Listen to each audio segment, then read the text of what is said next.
오늘 이 저녁 시간 함께 읽을 하나님의 말씀 사무엘하 16장 5절부터 10절까지의 말씀입니다. 사무엘하 16장 5절부터 10절까지의 말씀 여러분들을 대표하여 제가 읽도록 하겠습니다. 사무엘하 16장 5절 말씀부터 계속해서 읽어나가도록 하겠습니다. 다윗 왕이 바후림에 이름에 거기서 사울의 친족 한 사람이 나오니 게라의 아들이요 이름을 시므이라. 그가 나오면서 계속하여 저주하고 또 다윗과 다윗 왕의 모든 신하들을 향하여 돌을 던지니 그때 모든 백성과 용사들은 다 왕의 좌우에 있었더라. 시므이가 저주하는 가운데 이와 같이 말하니 피를 흘린 자여 사악한 자여 가거라 가거라. 사울의 족속의 모든 피를 여호와께서 내게로 돌리셨도다. 그를 이어서 내가 왕이 되었으나 여호와께서 나라를 내 아들 압살롬의 손에 넘기셨도다. 보라, 너는 피를 흘린 자이므로 화를 자초하였느니라 하는지라. 스루야의 아들 아비새가 왕께 여짜오되 이 죽은 개가 어찌 내 주 왕을 저주하리이까.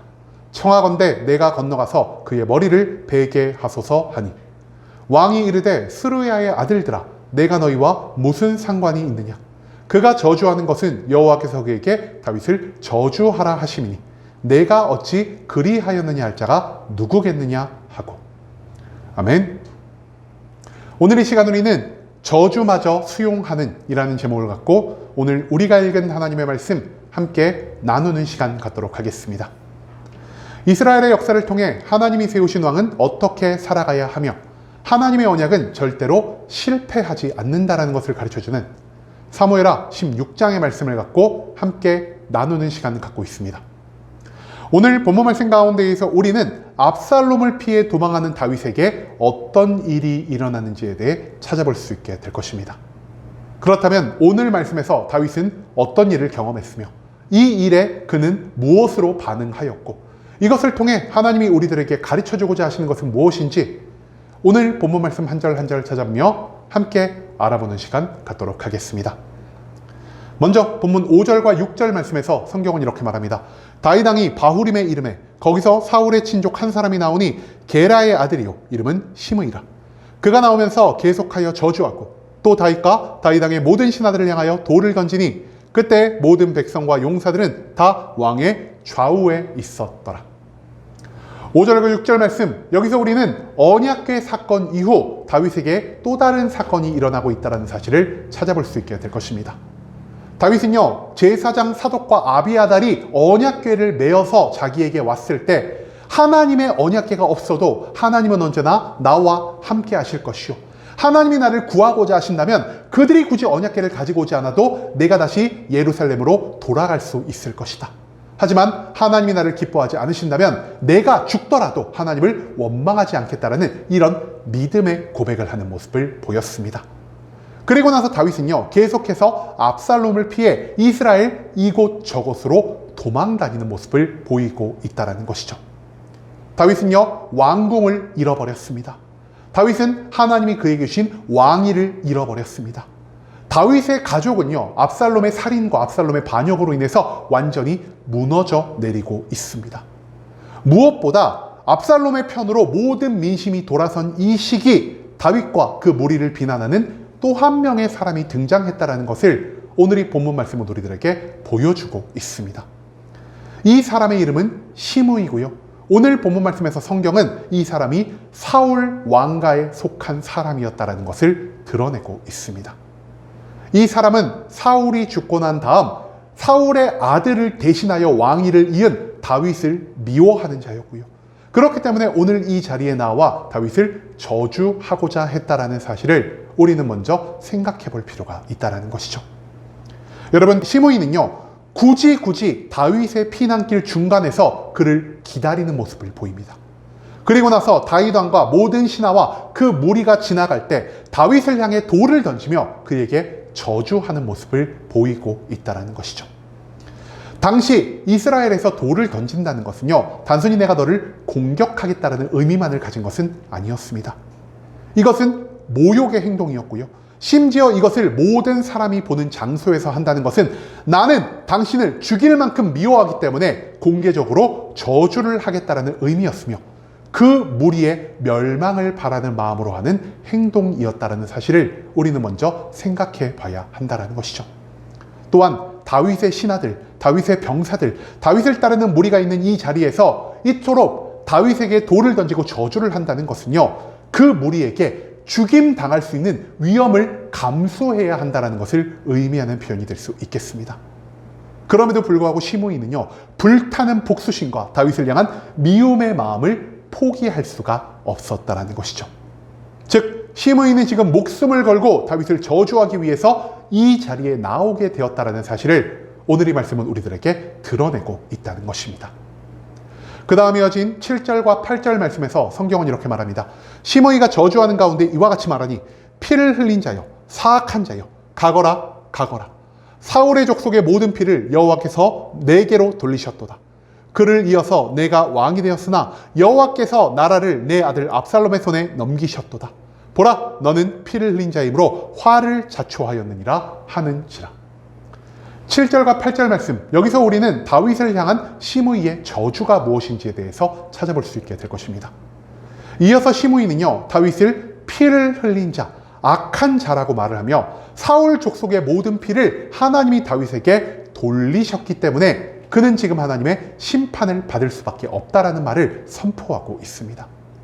여러분, 그런데요, 시므이가 7절과 8절 말씀에 나온 모든 것에서 선포한 저주가 100% 옳은 말이라 할 수 있을까요?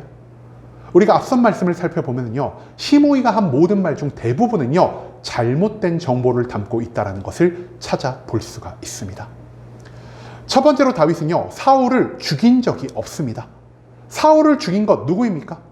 블레셋과의 전쟁에서 패배한 이후 사울은요, 자기의 손으로 자기의 목숨을 끊는 모습을 보였다는 것입니다. 오히려 다윗은요, 우리가 함께 나눈 사무엘상의 말씀에서 사울을 죽일 수 있는 2번의 기회를 얻었음에도 불구하고 하나님이 그를 세우셨기 때문에 그를 자기의 손으로 죽일 수 없다라는 의로운 모습을 보였다는 것이죠. 그렇기 때문에 사울의 피를 흘리게 한 악한 자라는 표현은요, 다윗에게는 맞지 않는 저주가 될 수 있었다는 것입니다. 둘째, 사울의 아들 이스보셋을 죽인 사람도요, 다윗이 아니었습니다. 이스보셋은 분명 11지파를 걸고 다윗을 대적하며 그와 전쟁을 벌이는 모습을 보입니다. 하지만 그는 다윗에게 죽임을 당하지 않았고요, 그 당시 이 이스보셋의 편에 서 있던 것이 우리에게 불리하겠다라고 여겨진 그의 부하 레갑과 바하나에 의해서 살해당하는 모습을 보였다는 것이죠. 그리고 레갑과 바하나가 이스보셋을 죽이고 다윗을 방문했을 때 다윗은 오히려 어떤 모습을 보였습니까? 시위를 지키지 못하고 그가 섬기던 주인을 살해한 레갑과 바하나를 죽임으로 이스보셋의 명예를 되찾아주는 모습까지 보였다는 것입니다. 심지어 이후 이스라엘의 왕이 된 다음에 다윗은 사울 왕가의 모든 사람을 죽이지 않았습니다.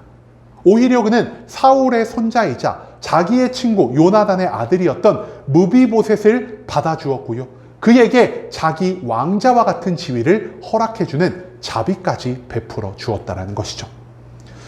그렇기 때문에 사울 족속의 핏값이 모두 다윗에게 돌아왔다는 것은 옳지 않은 저주였다는 것입니다.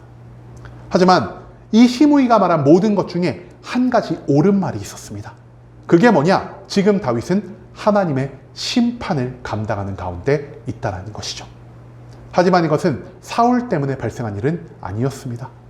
다윗이 범한 밧세바와의 간음 때문에 발생한 일이었고요, 밧세바와 간음한 것을 감추기 위해서 자신의 충실한 신하이자 밧세바의 남편이었던 우리아를 죽인 것에 대한 심판이었고요, 마지막으로 하나님께 즉시 회개하고 돌이키는 것이 아니라 오히려 내 죄를 감추고 오히려 하나님을 속이려 한 그 모든 교만함에 대한 심판이 지금 다윗의 삶에 내려오고 있다는 사실을 우리는 기억해야만 할 것입니다. 즉, 여러 가지 시므이의 말 중 오직 한 가지만이 진실이었다는 사실을 오늘 이 말씀 가운데의 소리는 기억해야 한다는 것이죠. 그리고 마지막 9절과 10절 말씀에서 성경은 이렇게 말합니다. 스루야의 아들 아비새가 왕께 여짜오되 이 죽은 개가 어찌 내 주 왕을 저주하리까? 청하건대 내가 건너가서 그의 머리를 베게 하소서 하니, 왕이 이르되 스루야의 아들들아, 내가 너희와 무슨 상관이 있느냐? 그가 저주하는 것은 여호와께서 그에게 다윗을 저주하라 하심이니 내가 어찌 그리하였느냐 할 자가 누구겠느냐 하고. 9절과 10절 말씀, 여기서 우리는 심의의 저주에 따른 다윗의 반응이 어땠는지에 대해 찾아볼 수 있게 될 것입니다. 이런 모욕을 받게 되자 가장 먼저 반응한 것은요, 다윗의 신하였던 아비새라는 사람이었습니다. 그는 다윗을 모욕하는 심의에게 분노했고요, 다윗에게 요청하여 내가 저 사람의 목을 당장 베어 오겠습니다라는 이런 말까지 하게 되었다는 것입니다. 하지만 다윗은요, 아비새를 말리며 이렇게 말합니다. 그가 나를 저주하는 것 또한 하나님이 그에게 허락하신 일이기 때문에 나는 그저 이 심판을, 이 저주를 담담히 감당해야만 한다라는 것을 말입니다. 즉, 심의의 수많은 거짓말 중에 있었던 하나님의 심판을 발견하고 자신에게 내려온 모든 고통과 모든 모욕을 감당하는 다윗의 모습을 오늘 이 말씀 가운데에서 하나님은 드러내고자 하신다는 것입니다. 여러분, 다윗은요, 심의가 말한 그 모든 것이 옳다라고 말하지는 않았습니다. 심의는 복수심에 눈이 돌아있는 상태였고요, 다윗이 하지 않은 모든 일마저 다윗의 탓을 하고 있습니다. 그럼에도 불구하고 다윗이 심의의 이 모든 저주를 받아들인 이유는요, 심의의 말 가운데 있는 하나님의 심판 계획을 알아차렸기 때문이라는 것입니다. 즉, 거짓되고 악한 자를 통해서 죄의 무게를 알게 하시고 이런 모욕과 고통을 통해서 죄가 만들어내는 결과를 알게 하시는 하나님의 일하심을 다윗은 지금 겸허히 받아들이고 있다는 것입니다. 여러분, 앞서 다윗은요, 언약궤 사건을 통하여 하나님이 나를 기뻐하지 않으신다면 내 목숨을 가져가셔도 좋으시다라는 이러한 믿음의 고백을 했습니다. 즉, 내게 주어진 모든 고난이 다윗 스스로의 죄로 인해 발생한 것이요, 그렇기 때문에 하나님이 예고하신 대로 자신은 이 심판을 감당할 수밖에 없다라는 사실을 다윗은 인정하고 있다는 것입니다. 그리고 이런 믿음의 고백은요, 그저 한번 나의 감정의 요동침으로 발생한 것이 아니라 계속해서 다윗의 삶의 중심을 잡아주고 있다는 사실을 우리는 오늘 이 말씀을 통해 다시 한번 찾아볼 수 있게 된다는 것입니다. 다윗은 그저 심판의 고난만을 바라보지 않았습니다. 악한 사람을 통해서도 역사하시는 하나님을 먼저 바라보고 있었고요, 나의 억울함보다는 내 죄의 무게를 먼저 바라보며 하나님의 심판을 온전히 인정하는 모습을 보이고 있다는 사실을 하나님은 오늘 이 말씀을 통해서 우리들에게 강조하고자 하신다는 것입니다. 여러분, 이제는 우리도 다윗처럼 매일매일 우리의 삶에 내려올 수 있는 하나님의 모든 주권을 인정하며 살아갈 수 있기를 원합니다. 때로는 내가 사실이 아는 말에 공격을 당해서 억울할 수도 있습니다. 때로는 하나님이 예비하신 심판의 고통 가운데에서 좌절할 수도 있습니다.